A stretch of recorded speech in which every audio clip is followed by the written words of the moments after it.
Magpalang araw sa inyong lahat. Narito na naman tayo sa ating channel at gagawa tayo ng panibagong reaction video. Dito sa reaction video natin mga kaibigan, ang tatalakayin natin ay mga kumakalat na screenshot at ganoon din po mga kaibigan yung comment ng nanay ni Beyonce sa mga live mga kaibigan. Yan po ang ating pag-uusapan. Pero bago yan, i-shout out muna kay Kuya Bal Santos Matubang, Kalinga Prab and Atid na. At ganoon din po dito sa taga Karipa, kay Najisa Bicolana at Be Considerate in Sugarcane Channel. At ganoon din po kay Madam Jingjing, suportahan din po natin mga kaibigan. So dumako na tayo mga kaibigan dito sa issue ng mga lumalabas na mga screenshot di umano merong mga resibo na ibinibigay. Totally mga kaibigan, meron ng dalawang nagbigay sa akin ng resibo na nandoon si Beyonce. Nandoon yung pangalan ni Bibi Beyonce sa GC na yon. Pero wala naman pong maipakita na pruweba na ibinabas niya si Kalingap Ido. Wala po mga kaibigan. At naghahanap nga tayo ng masustansya pa na screenshot na sinasabi nila na meron silang mga resibo or meron silang mga screenshot na hawakan na may matibay na ebidensya na sinasabon or inaaway ng mga titas itong si Kalingap Ido na kasama si Beyonce. Wala pa po silang malinaw na ipinapakita sa atin mga kaibigan. Wala pa po. Kaya para sa akin, hindi pa rin malinaw yung kanilang mga sinasabi. At abot naman dun mga kaibigan sa comment ng nanay ni Beyonce, as in po mga kaibigan ay wala rin katotohanan. At napag-alaman natin mga kaibigan na ang comment kasi doon mga kaibigan, ang sinasabi doon, kaya nagawa nila yon kasi meron silang monthly na natatanggap doon sa grupo na yon, sa grupo ng sinasabing mga titas. Pero wala pong katotohanan mga kaibigan na may monthly na natatanggap si Beyonce doon sa mga titas na yan mga kaibigan. At ito pa mga kaibigan, kasi matagal naman natin kaibigan at friend itong si Beyonce mga kaibigan. Nakausap natin yung bata, nakausap natin at sinabi nga natin, kung nandyan ka sa GC na yan, umalis ka para hindi ka mabas. Anong sagot sa atin ni Beyonce? Wala po tayo doon kuya sa mga GC na yan kasi iniingatan po namin yung EDC. Wala po kami diyan kasi kahit sino pa po ang sumulsol at kahit sino pa po ang kumausap sa amin, may sarili na po akong pangunawa kuya, at may sarili na po ako ng desisyon sa buhay. Totoo naman mga kaibigan, kasi nakikita natin doon sa bata na meron talaga siyang paninindigan at meron siyang ibig sabihin, panganay kasi mga kaibigan yan. Kaya wag ninyong isipin na sa murang edad ni Beyonce ay walang kaalaman. Kasi masyado naman kasi kayo mga kaibigan, ang daming mga nagsasabi doon na screenshot dito, screenshot doon dahil doon sa mga GC mga kaibigan. Pero pag isinend naman ninyo sa akin, wala namang sustansya, nagsasayang lang kayo ng oras. Ang ginagawa ninyo mga kaibigan ay hindi nakakaganda dito sa community. Para sa akin, hindi nakakaganda. Sasabi na may screenshot dito, may screenshot doon na ibinawas si Ido hanggang sa nababas din si Beyonce. Ano ang sinasabi? Mas nakakaawawa kung sino-sino ang nakawawa. Pare-parehas kawawa kasi nga wala silang mga alam mga kaibigan. Gumagawa lang ng maraming issue para sa ganon mapag-usapan or mabas itong dalawa.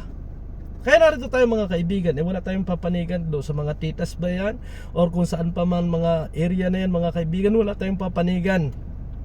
Yung katotohanan ng ating aalamin para dito sa Kalingap mga kaibigan. Para dito sa Kalingap tayo, wala tayong ibang kung halimbawa may kampo-kampo pang nangyayari yan, wala tayong papanigan dyan.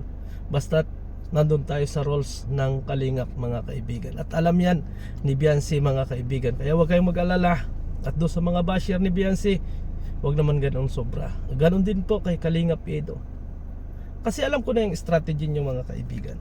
Alam ko na yung strategy nyo upang masira ang Beyonce or ang EDC mga kaibigan. Kasi nakikita ninyo na lumalakas ang EDC at doon ay nasasaktan kayo. Ang katotohanan na yan mga kaibigan. Kaya doon sa ating mga viewers, panatilihin ninyo na lagi tayong kalmado. Alamin natin kung sino yung mga tao na gumagawa ng fake account or dummy account para lang makapanira dito sa EDSA. Ang dami mga kaibigan, sa totoo lang. Kaya ako nagugulantang ako kasi ang daming issue, ang daming pinupukol. Totally hindi naman mga totoo. Ayan, kung sino pa yung mga nasasabi na nasa live ni Sergio Live Paunel na meron silang hawak na matibay na ebidensya na ibinabas ni Biancy at nanay ni Biancy, itong si Kalingap Edo, isend mo sa akin. Isend mo sa akin kasi marami na ang nagsend sa akin na wala namang kaganda-ganda yung impormasyon na ibinigay niyo. Kasi doon sa ibinigay sa akin mga kaibigan, ang pinag-uusapan lang doon yung hobby mo, kumusta na? Sabi ng isa, ay tita, hindi ko pa naman hobby. Oh, ibig sabihin mga kaibigan, may masama ba doon at may pambabas ba doon? As in, wala mga kaibigan. Ay, alang naman sabihin ka agad ni Biancy doon sa tita or doon sa kausap niya na meron nga po kaming relasyon. Siyempre, hindi yung sasabihin noon bata. Or alang naman sabihin, oh tita, ganito ka rin ay anong gusto natin? Aminin ka agad na, uy, meron kami relasyon, hobby ko talaga yon. Oh, makagawa na lang ng issue mga kaibigan. Yun ang tawag ko doon. Makagawa na lang ng issue at makagawa na lang ng paninira kay Biancy para tuluyang magalit si Papa Eds at iwanan ang EDSA. Yan ang nakikita ko mga kaibigan.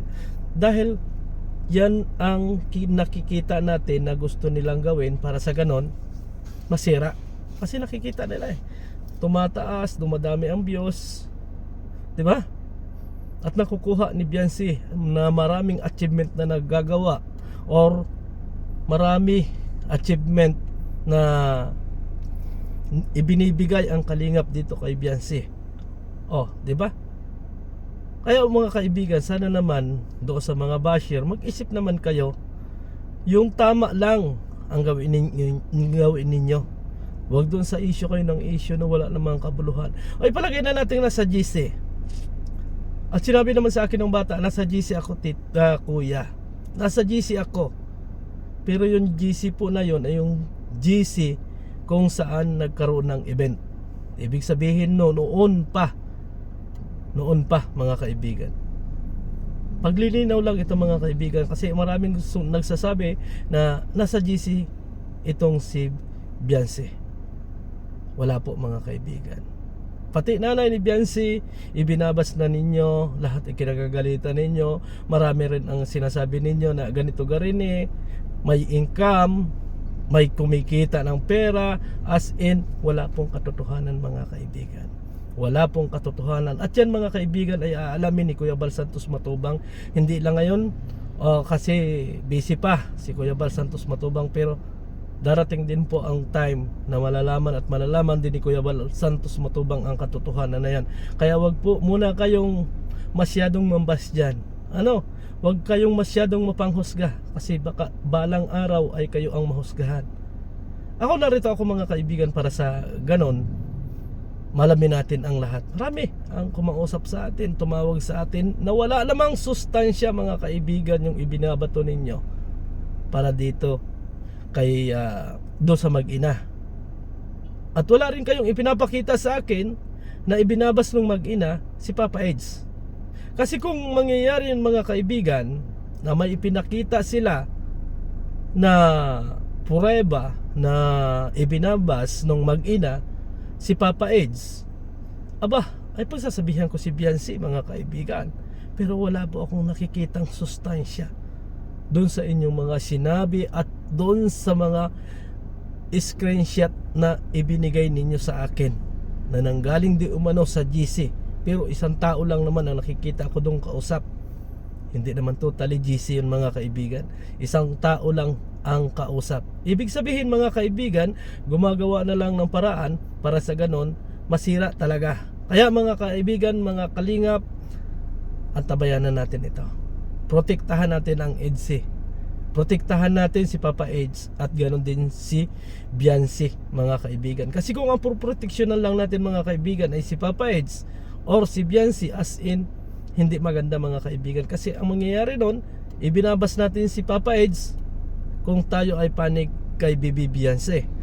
At kung tayo naman ay panig kay Bibi Biancy, ang mababas naman ninyo ay si Papa Eds. Kaya mga kaibigan, narito tayo para magkaisa. EDSI ang ating suportahan. Ibig sabihin, kapag EDSI, Edo at Biancy ang ating suportahan, mga kaibigan. Walang iba. Walang iba. Kung panig tayo, wala tayong papanigan kasi EDSI ito, mga kaibigan eh. EDSI. At talaga namang napakadali namang kausap ng bata, mga kaibigan.